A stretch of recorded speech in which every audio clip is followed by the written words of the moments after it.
शुक्लाम्बरधरं विष्णुं शशिवर्णं चतुर्भुजं प्रसन्नवदनं ध्यायेत् सर्वविघ्नोपशान्तये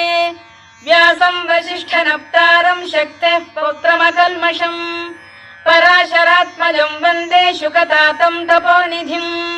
व्यासाय विष्णुरूपाय व्यासरूपाय विष्णवे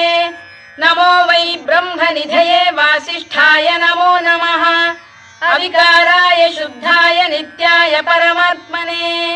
सदैकरूपरूपाय विष्णवे सर्वजिष्णवे यस्य स्मरणमात्रेण जन्म संसारबन्धनात्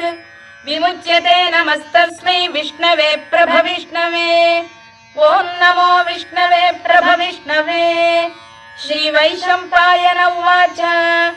श्रुत्वा धर्मानशेषेण पावनानि च सर्वशः युधिष्ठिरः शान्तनवं पुनः